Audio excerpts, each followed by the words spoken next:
Hallelujah. നമ്മുടെ ജീവിതം മധുരമുള്ളതാകണമെങ്കിൽ, കയ്പ് മാറി മധുരമുള്ളതാകണമെങ്കിൽ അതിനുള്ള വഴി ഞാൻ പറഞ്ഞു തരാം. ഒരു തടിക്കഷ്ണം താഴോട്ട്, ഒരു തടിക്കഷ്ണം കുറുകെ, അതിന് കുരിശ് എന്ന് പറയും. തടിക്കഷ്ണം ചേർത്ത് വെച്ചിരിക്കുക, കുരിശ് എന്ന് പറയും. ആ ചേർത്തു വെച്ച തടിക്കഷണത്തെ, ആ കുരിശിനെ ആര് കെട്ടിപ്പുണരുന്നുവോ, ആ കുരിശിനെ ആര് ചങ്കോട് ചേർക്കുന്നുവോ, അവരുടെ ജീവിതം മധുരമുള്ളതായിട്ട് മാറാൻ പോകുകയാണ്. കുരിശിലേക്ക് നോക്കുമ്പോൾ സഹനത്തെക്കുറിച്ചും വേദനയെക്കുറിച്ചൊക്കെ നമ്മൾ ചിന്തിക്കും. കർത്താവിന്റെ പീഡാനുഭവത്തെ കുറിച്ചൊക്കെ നമ്മുടെ മനസ്സിലേക്ക് വരും. ആ കുരിശ് കാണുമ്പോൾ ഹല്ലേലൂയ, ഹല്ലേലൂയ, അവൻ കുരിശിൽ മരിച്ചു, അവൻ ഉയർത്തെഴുന്നേറ്റു. ആ രണ്ട് തടിക്കഷണത്തെ ഒന്ന് മനസ്സിൽ കണ്ടേ. നെടുകയും കുറുകയും വെച്ചിരിക്കുന്ന തടിക്കഷ്ണം, അന്ന് വെള്ളത്തിലിട്ട തടിക്കഷ്ണം, കയ്പുള്ള വെള്ളം കയ്പ് ഉള്ള വെള്ളം മധുരമുള്ളതായിട്ട് മാറുകയാണ്. ഇന്ന് എന്റെയും നിങ്ങളുടെ ജീവിതം മധുരമുള്ളതായിട്ട് മാറണമെങ്കിൽ ഈ കുരിശ് കെട്ടിപ്പടരണം. ഈ കുരിശിൽ നിനക്ക് വേണ്ടി മരിച്ചവനെ നീ സ്വന്തമാക്കിയാൽ നിന്റെ ജീവിതം മധുരമുള്ളതായിട്ട് മാറാൻ പോകുകയാണ്. ഹല്ലേലൂയ. വേറെ ഒരു വഴിയില്ല. ജീവിതം മധുരമാകുവാൻ ഒറ്റ വഴിയുള്ളൂ.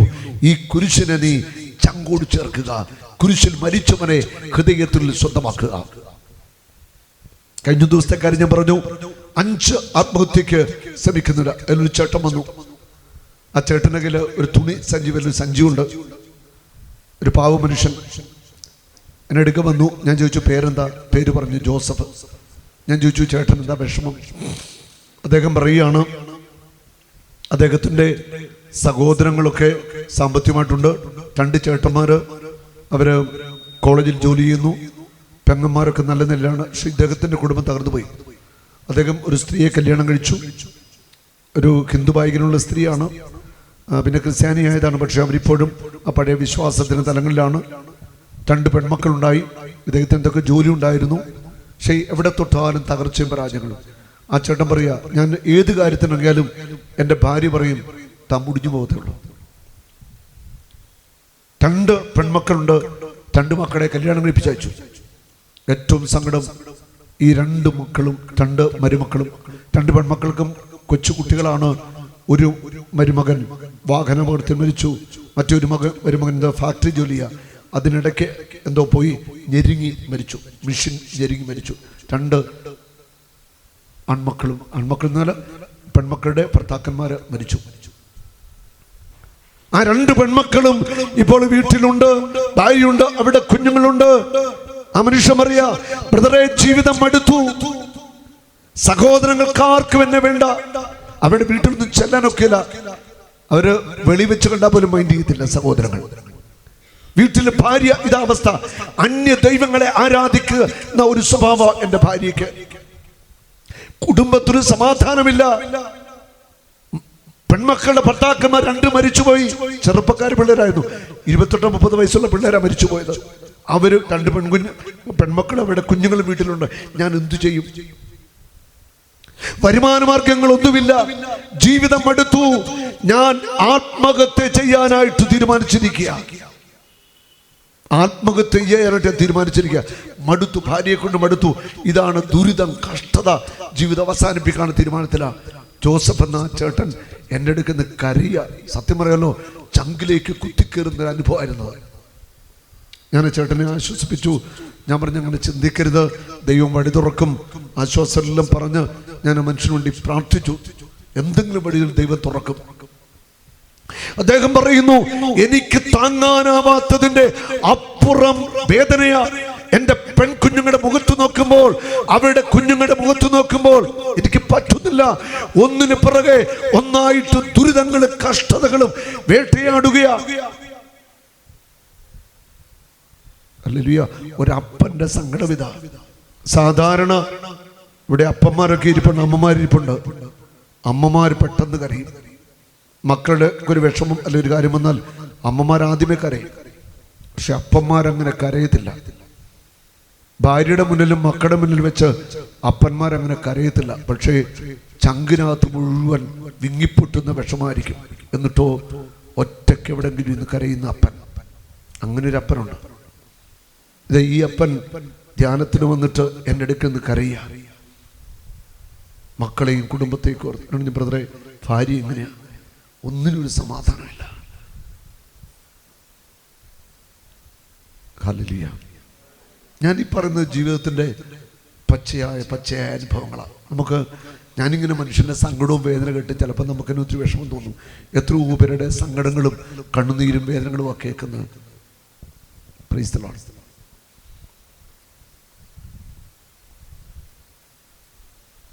നമ്മുടെ ജീവിതം കയ്പ് മാറി മധുരമുള്ളതാകുവാൻ ഒറ്റ വഴിയേ ഉള്ളൂ, കുരിശിനെ കെട്ടിപ്പുണരുക. നമ്മൾ മനസ്സിലാക്കുക, ജീവിതത്തിൽ സഹനങ്ങളും വേദനകളും ഒക്കെ ഉണ്ടാവും, കഷ്ടപ്പാടുകളും ഒക്കെ ഉണ്ടാവുന്നേ. അപ്പോഴും കർത്താവ് നമ്മുടെ കൂടെയുണ്ട്. കർത്താവ് നമ്മളെ വിട്ടിട്ട് പോകത്തില്ല. ഉറപ്പാണ്, കർത്താവ് നമ്മളെ ഒരിക്കലും ഉപേക്ഷിക്കത്തില്ല. നമ്മുടെ കൂടെ കർത്താവ് ഉണ്ടായിരിക്കും. Praise the Lord. കൈപ്പേറിയ ജീവിത അനുഭവങ്ങളിലൂടെ കടന്നു പോകുന്ന വ്യക്തികൾ ഇവിടെയും കാണും. ഇവിടെ വചനം കേൾക്കുന്നുണ്ട്. പക്ഷെ നിന്റെ ഹൃദയത്തിലെ സങ്കടം, ദുഃഖങ്ങള്, അല്ലെ ഭാരങ്ങള് കർത്താവ് കാണുന്നുണ്ട്. ഹല്ലേലൂയ. ഒരു തടിക്കഷണം വെള്ളത്തിലേക്ക് ഇട്ടപ്പോൾ ആ വെള്ളം മധുരമുള്ളതായിട്ട് മാറുകയാ. ആ ജനം മുഴുവൻ ആ വെള്ളം കുടിക്കുകയാ. അവിടെ വെള്ളം കുറയുന്നില്ല. വെള്ളം ജനം കോരി കോരി കുടിക്കുമ്പോൾ അവര് സന്തോഷിക്കുക. അവിടെ ദാഹം മാറി. മധുരമുള്ള വെള്ളം ആ ദൈവം കൊടുത്തത്. അപ്പോൾ കയ്പ് നിറഞ്ഞ ജീവിത അനുഭവങ്ങൾക്കപ്പുറം മധുരമുള്ള ജീവിത അനുഭവങ്ങള് കർത്താവ് നമ്മുടെ ജീവിതത്തിലേക്ക് നൽകും. ഹല്ലേലൂയ. ഇവിടെ എറണാകുളത്ത് നല്ലൊരു സാക്ഷ്യം ഉണ്ടായിരുന്നു. 2 സാക്ഷ്യങ്ങൾ. ഒന്ന്, ഒരു ചേട്ടൻ ക്യാൻസർ ഹീൽ ചെയ്തത് നമ്മുടെ ധ്യാനം കൂടി എറണാകുളംകാരനാണ് സാക്ഷ്യം പറഞ്ഞു. മറ്റേ സാക്ഷ്യം നല്ല സൂപ്പർ സാക്ഷ്യമാണ്. അവളുടെ പേര് ഷാലു. അമ്മകളുടെ പേര് ഷാലു എന്നാണ്. അവൾക്ക് 12 വർഷമായിട്ട് മക്കളില്ല. 8 വർഷം 12 വർഷം കല്യാണം കഴിഞ്ഞ് 8ാമത്തെ വർഷമായപ്പോൾ ഇവൾക്ക് ക്യാൻസർ വന്നു. ആ സമയത്ത് കോട്ടയത്ത് വന്ന് നമ്മുടെ ധ്യാനം കൂടി. ഷാലുവിന്റെ ക്യാൻസർ കർത്താവ് സൗഖ്യമാക്കി. ഹല്ലേലൂയ. അപ്പം ഇപ്പോൾ ഇത് 12ാം വർഷമാണ്. കഴിഞ്ഞ ഒരു ധ്യാനത്തിന്, നമ്മുടെ ധ്യാനത്തിന് ഒരു 10 മാസം മുൻപ് ഇവളും ഭർത്താവിടെ വന്ന് ധ്യാനം കൂടി പ്രാർത്ഥിച്ചു. ഇന്നലെ അവർ സാക്ഷ്യം പറഞ്ഞത് വലിയൊരു സാക്ഷ്യമാണ്. ഷാലു എന്ന മകൾക്കൊണ്ട് ഞങ്ങൾ പ്രാർത്ഥിക്കണം. അവരുടെ ഗർഭപാത്രത്തിൽ ഇപ്പോൾ ഇരട്ടക്കുട്ടികൾ. 12ാമത്തെ വർഷം അവിടെ ഗർഭപാത്രത്തിൽ ഇരട്ടക്കുട്ടികൾ വളരുകയാണ്. ഇപ്പോൾ 6 മാസമായി. ഭയങ്കര സന്തോഷത്തിലാണ് അവര്. ആദ്യമേ ക്യാൻസർ അവിടെ കർത്താവ് ഹീൽ ചെയ്തു. ഇപ്പോൾ ഇത് അവിടെ ഗർഭപാത്രത്തിൽ ഇരട്ടക്കുട്ടി. ഈ പേര് മറക്കരുത്, ഷാലു. ഞാൻ പ്രത്യേകം പറഞ്ഞിട്ടുണ്ട്, പ്രാർത്ഥന ഞാൻ ഓർത്തലാവുന്നത്. എന്താ കർത്താവിന്റെ സ്നേഹമല്ലേ. അതാണ് കയ്പിന്റെ അപ്പുറം മധുരം അവൻ കരുതി വെച്ചിട്ടുണ്ട്. ആ മധുരത്തിലെത്തുവോളം കർത്താവിനെ മുറുകെ പിടിച്ചോണം. കയ്പ് വന്ന ഉടനെ കർത്താവിനെ തള്ളിക്കളയരുത്. കർത്താവിനെതിരായിട്ട് പിറുപിറുക്കരുത്. ഹല്ലേലൂയ. പണ്ട് കാലത്ത്, ഇപ്പോൾ അങ്ങനെയില്ല, പണ്ട് കാലങ്ങളിൽ നമ്മുടെയൊക്കെ ചെറുപ്പത്തില് എന്തെങ്കിലുമൊക്കെ അസുഖം വന്നാലും കഷായം കുടിപ്പിക്കുമായിരുന്നു. ഇല്ലായിരുന്നോ? ഇല്ലേ?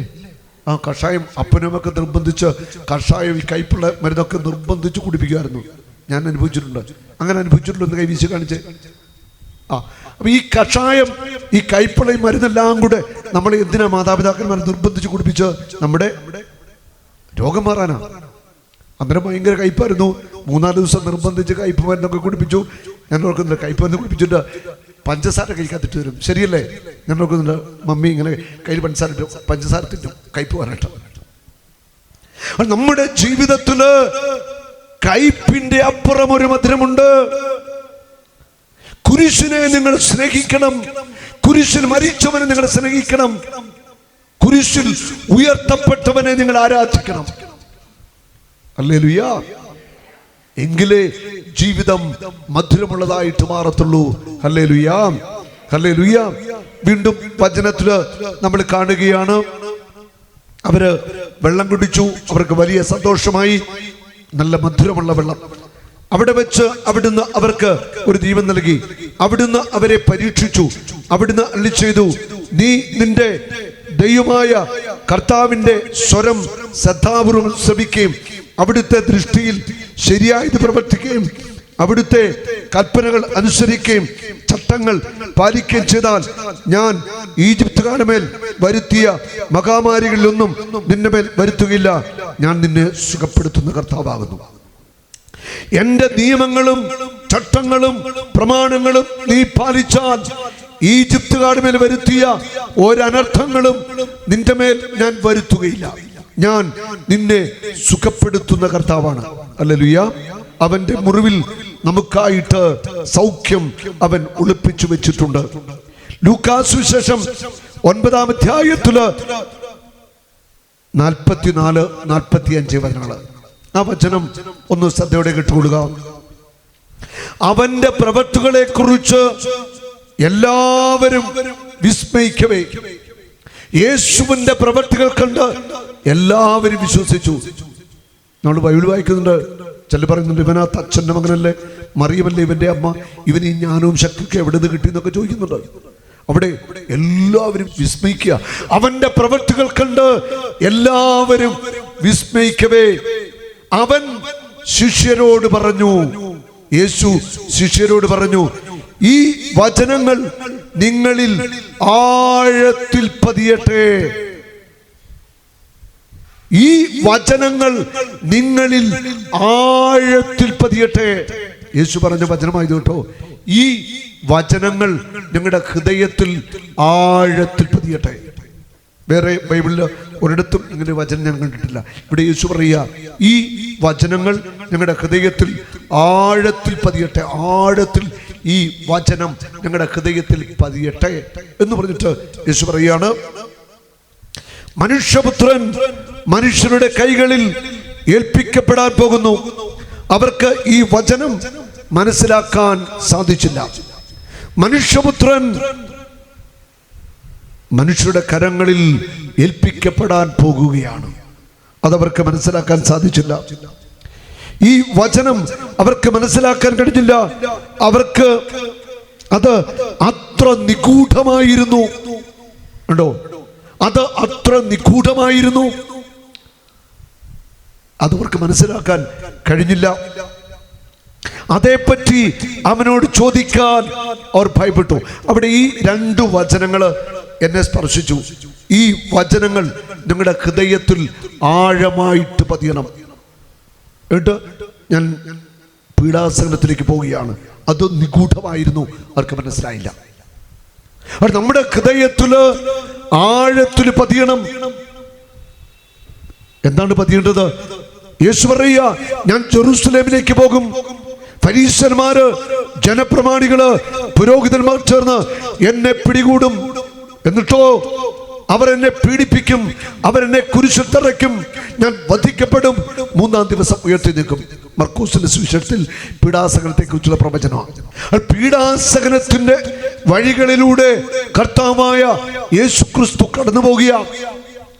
അത്രമാത്രം നിഗൂഢമായിരുന്നു ആ സംഭവങ്ങൾ. ഇത് ഈ വചനങ്ങൾ ആഴത്തിൽ നിങ്ങളുടെ ഹൃദയത്തിൽ പതിയട്ടെ. ദൈവത്തിന്റെ വചനം ആഴത്തിൽ ഹൃദയത്തിൽ പതിയട്ടെ. കർത്താവിന്റെ പീഡാസഹനത്തെ കുറിച്ചുള്ള ഒരു ധ്യാനം നമ്മുടെ ജീവിതത്തിൽ ആവശ്യമാണ്. നിരന്തരമായിട്ട് കർത്താവിന്റെ പീഡകളും സഹനങ്ങളും ഒക്കെ നമ്മൾ ധ്യാനിക്കുക. അത് നമുക്ക് വിടുതലിന്, സൗഖ്യത്തിന്, അനുഗ്രഹത്തിന് വലിയ വാതിൽ തുറന്നു തരും. ഒരു നാളും നീ അനാഥനല്ല, ഒരു നാളും നീ അന്യനല്ല, ഒരു നാളും നീ അനാഥനല്ല.